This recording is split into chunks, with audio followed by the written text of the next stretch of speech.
تو لوگوں نے کیا دیکھا؟ اس نوجوان بچے کے بدن میں حرکت پیدا ہوئی، حرکت پیدا ہوئی تو سرکار غوث، سرکار غریب نواز اس خاتون سے کہتے ہیں تیرا بیٹا واقعی بے قصور ہے۔ بچہ زندہ ہو گیا۔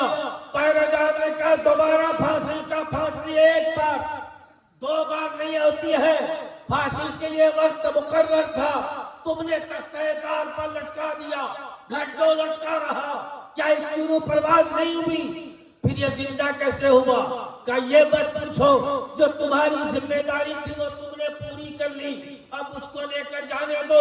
جب وہ لڑکا واپس آیا، جب تک باہر نکلا پھانسی کے گھر سے، تو وہ اس خاتون نے کہا بیٹا اب دیکھتے کیا ہو، اب یہی ایک وقت ہے کہ جنت کا حقدار بن جاؤ اور کلمہ طیب پڑھ کے اسلام قبول کر لو۔ خواجہ غریب نواز نے اسلام قبول کرایا۔ تاریخ یہ بتاتی ہے کہ ہندوستان سے اجمیر تک خواجہ معین الدین چشتی کو جانے میں 3 مہینے کا وقت لگا، اور 3 مہینے میں 7,000 لوگوں کو اسلام قبول کرایا۔ 3 مہینے میں 7,000 لوگوں کو اسلام قبول کرایا۔ سرکار غریب نواز اپنے کردار سے، اپنے افعال سے اور اپنی کرامتوں سے لوگوں کو یہ بتا دیا اسلام ایک اچھا اور آفاقی مذہب ہے۔ سرکار غریب نواز کے مزار مقدس کے سامنے میں ایک مزار ہے۔ ایک خاتون آئی تھی ان کی بارگاہ میں اور وہ یہ دعا کی تھی، اے غریب نواز آپ کے در سے کوئی خالی نہیں جاتا، آپ دعا فرما دیجئے میں لاولد ہوں، میرے گود آباد ہو جائے، میرے یہاں لڑکا پیدا ہو جائے۔ وہ عورت گھر گئی، کچھ دنوں کے بعد اس عورت کی شکم سے لڑکا پیدا۔ جب لڑکا پیدا ہوا تو منتیں مانگی تھی، اور جب واپس آئی خواجہ غریب نواز کے دربار میں تو چھوٹا بچہ 1.5-2 سال کا تھا۔ وہ عورت خواجہ معین الدین چشتی کے چوکھٹ پہ قریب بیٹھی ہے، بچے کو چھوڑ دیتی ہے۔ وہ بچہ ڈھونڈتے ڈھونڈتے خواجہ غریب نواز کے مزار مقدس سے باہر ایک مزار ہے، ایک ولی اللہ ہے جو چشتی خان سلسلے سے ہے، خواجہ معین الدین چشتی کے مرید ہی ہے، لیکن کوئی بزرگ جلالی ہوتے ہیں، کوئی جمالی ہوتے ہیں، اور یہ جلالی تھے۔ وہ بچہ کھیلتے کھیلتے ان کے مزار پہ پیشاب کیا کرنا تھا، اچانک لوگوں نے دیکھا کہ مزار سے ایک ہاتھ نکلا اور بچے کو پکڑا اور ہوا میں اچھال دیا۔ جب ہوا میں اچھالا تو بچہ کچھ دور گیا اور پھر پلٹ کے واپس زمین پر آیا تو سر میں چوٹ لگی، سر پھٹا، اور کچھ ہی دیر کے بعد وہ بچہ روح پرواز ہو گیا، بدن ٹھنڈا پڑ گیا۔ اب وہ خاتون خواجہ غریب نواز کے چوکھٹ پہ جا کے یہ کہتی ہے خواجہ اس سے بہتر تھا کہ میں لاولد رہتی، اس سے بہتر تھا کہ میں لاولد ہی رہتی، تیری آپ کی دعا سے، آپ کے کرم سے رب نے مجھے عطا کیا اور 1.5 سال میں ہی لے لی، واپس چلا گیا۔ خواجہ غریب نواز رضی اللہ تعالیٰ عنہ کی بارگاہ میں سر چوکھٹ پہ پٹک رہی ہے، کہہ رہی ہے، دعائیں کر رہی ہے، آرزو منتیں کر رہی ہے۔ کچھ ہی لمحے کے بعد بچے کے بدن میں حرکت پیدا ہوئی۔ جب حرکت پیدا ہوئی ایک شور شرابہ ہوا، اور پھر کچھ دیر کے بعد دیکھا کہ وہ بچہ آرام سے کھیل رہا۔ سرکار غریب نواز ایسے اسلام کو نہیں پھیلائے، ایک راستے سے گزر ہو رہا تھا، ایک پنڈت کو دیکھا، پجاری کو آگ جلا کے پوجا کر رہا ہے۔ خواجہ غریب نواز ٹھہر جاتے ہیں، فرماتے ہیں یہ کیا کر رہے ہو؟ کہا پوجا کر رہا ہوں، آگ جلا رہا ہوں۔ کب سے جلا رہے ہو؟ کہا ایک زمانے سے۔ کون ہے؟ میرا معبود ہے۔ اچھا انہی کی عبادت کرتے ہو؟ کہا ہاتھ ڈال کے دکھاؤ، ہاتھ ڈال کے دکھاؤ۔ پجاری نے کہا کیسا بزرگ ہے یہ، کیسے درویش ہے یہ، آگ کا کام ہوتا ہے جلانا، آگ میں ہاتھ ڈالیں گے تو جلے گا ہی نا۔ کہا کب سے جلا رہے ہو؟ کہا میرے دادا پردادا کے زمانے سے یہ آگ جل رہی ہے، کبھی بجھنے نہیں دیا۔ کہا اچھا یہ بات ہے؟ کہا اس پجاری کے گود میں 1.25 سال کا بچہ تھا۔ خواجہ غریب نواز نے اس کے بچے کو کہا یہ کون ہے تمہارا؟ کہا بیٹا۔ کہا ذرا دو تو دیکھو کیسا بیٹا ہے۔ گود میں لیتے ہیں اور آگ میں اتر جاتے ہیں۔ آگ میں اترنا تھا، ہنگامہ مچ جاتا ہے، پجاری کئی مہنتوں کو بلاتا ہے، کئی پنڈتوں کو بلاتا ہے، کہا غضب ہو گیا، ایک درویش آیا تھا، میرے بیٹے کو گود میں لیا، جلتی آگ میں، جو ایک زمانے سے یہ آگ چل رہی ہے، اس آگ میں چھلانگ لگا دیا، اب تو یہ جل کے راکھ ہو گیا ہوگا، لیس تو نابود ہو گیا ہوگا۔ تھوڑی دیر کے بعد لوگوں نے کیا دیکھا کہ خواجہ غریب نواز دامن جھٹکتے آگ سے باہر آتے، اور باہر آنے کے بعد اس بچے کو، اس پجاری کے بچے کو تھماتے ہیں، کہا یہ لو پکڑو اپنے بچے کو۔ پجاری ان کی پیشانی کو دیکھتا ہے، ٹھنڈا ہے، پاؤں چھو یا ٹھنڈا ہے، بدن چھو رہا ہے ٹھنڈا ہے، کپڑا دیکھتا ہے صحیح سلامت، کہا یہ کیسے؟ یہ تو میرے معبود ہیں۔ کہا یہ تمہارے معبود ہیں تو تم ہاتھ ڈال کے تو دیکھو، کہ پھر آپ جلے کیوں نہیں؟ کہا میرا جو معبود ہے میں وہ معبود نے تمہارے معبود کو پیدا کیا۔ سبحان اللہ۔ میں جس رب کی عبادت کرتا ہوں وہ رب نے تمہارے اس معبود کو پیدا کیا، اس لیے یہ آگ مجھے نہیں جلا سکتی۔ کہا تب تو آپ شکتی والے ہیں، آپ تو طاقت والے ہیں، کیوں نہیں آپ ہم کو بھی وہی مذہب قبول کرائیے جو مذہب آپ کا ہے۔ سرکار غریب نواز نے کہا پڑھ لو کلمہ طیب لا الہ الا اللہ محمد رسول اللہ پڑھا کے اسلام قبول کرا دیا۔ ایک جب اسلام پھیل گیا تھوڑا تو کچھ مہنتوں نے، کچھ پنڈتوں نے مشورہ کیا، یہ درویش بڑی تیزی سے لوگوں کو اپنے قریب لا رہا ہے، ان کو کیسے پھنسایا جائے، کیسے کیا کیا جائے، کیسے مار دیا جائے؟ کہا مناظرہ کرتے ہیں۔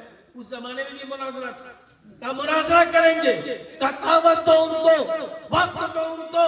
وقت مقرر ہو گیا مناظرے کے لیے، سارے مہنت اور پنڈت ایک جگہ آ گئے، خواجہ معین الدین چشتی کو بلایا گیا، اور بلانے کے بعد خواجہ غریب نواز کو جب کچھ سوال کیا، کہا میں آپ سے 3 سوال کروں گا، میرے ہر سوال کا آپ جواب دے دیتے ہیں تو میں سمجھوں گا کہ آپ سچے، آپ کا مذہب سچا۔ آپ اگر جواب نہیں دیے تو میں سمجھوں گا کہ آپ بھی جھوٹے، آپ کا مذہب بھی جھوٹا۔ سرکار غریب نواز فرماتے ہیں بولو، سوال کرو۔ جب سوال کیا وہ تو سرکار غریب نواز مسکرا رہے ہیں۔ دوسرا سوال کیا، مسکرا رہے ہیں۔ تیسرا سوال کیا، مسکرا رہے ہیں۔ فرمایا، پجاریوں نے کہا جواب تو دیجئے، وہ تمام پجاریوں کا ہیڈ تھا، کہا جواب تو دیجئے، پھر مسکرا رہے ہیں۔ پجاری کو بڑا غصہ آیا کہ ہر سوال پہ مسکراہٹ، ہر بات پہ مسکراہٹ، یہی مناظرہ ہے؟ نہ سوال میں کیا تو جواب تو ملنا چاہیے، لیکن غریب نواز مسکرا رہے ہیں۔ وہ غصہ آیا تو غریب نواز کو لعن طعن شروع کیا، پھر بھی مسکرا رہے ہیں۔ خاندان والے کو الٹا پلٹا کر دیا، پھر بھی مسکرا رہے ہیں۔ بات پہنچتے پہنچتے رب کائنات تک پہنچ گئی، اور رب کی بارگاہ میں بھی وہ گستاخی شروع کیا۔ غریب نواز مسکرا رہے ہیں۔ جب کہا ٹھیک ہے تو مسکراتے رہو، میں چلتا ہوں۔ جب چلے گیا واپس، پھر پلٹ کے آیا، کہا اچھا ہم کو ایک سوال کا جواب دو۔ کہا کیا؟ اتنا کچھ کہا، آپ مسکرا کیوں رہے؟ یہ تو بتا سکتے ہیں آپ، میں نے آپ کو گالیاں دی، آپ کے خاندان والے کو دیا، آپ کے مذہب کو غلط کہا اور سوال کیا، آپ مسکراتے رہے۔ صرف ایک سوال کا جواب دے دیجیے کہ آپ مسکرائے تھے، کیوں مسکرا رہے تھے؟ تو غریب نواز فرماتے ہیں کہ تم بک رہے تھے، بول رہے تھے، لوگ تمہیں دیکھ رہا تھا، لیکن لوگ تمہارے چہرے کو دیکھ رہے تھے، میں تمہارے دل کو دیکھ رہا تھا کہ تم جو بول رہے تھے، تمہارے دل سے میلان دور ہو رہی تھی، نور کی روشنی اندر داخل ہو رہی تھی۔ میں جان رہا تھا کہ تم آنے والا کچھ ہی لمحوں کے بعد میرا غلام بنو گے، کلمہ پڑھ کے اسلام قبول کرو گے۔ جب خواجہ غریب نواز کا جب یہ جملہ سنتا ہے تو وہ مہنت پجاریوں کا ایک قدموں پہ گرتا ہے، کہتا ہے واقعی مجھ کو اب سمجھ میں آیا کہ اسلام اسی کا نام ہے، مذہب اسلام اسی کا نام ہے، مجھ کو کلمہ پڑھا کہ اسلام قبول کرا دیجئے۔ جب انہوں نے اسلام قبول کیا تو جتنے 150 پنڈت تھے، سارے پنڈتوں نے اسلام قبول کیا۔ اللہ تعالیٰ سب کو سمجھنے کی توفیق دے۔ استغفر اللہ رب من کل ذنب و اتوب الیہ۔ وآخر دعوانا الحمدللہ رب العالمین. السلام علیکم ورحمۃ اللہ.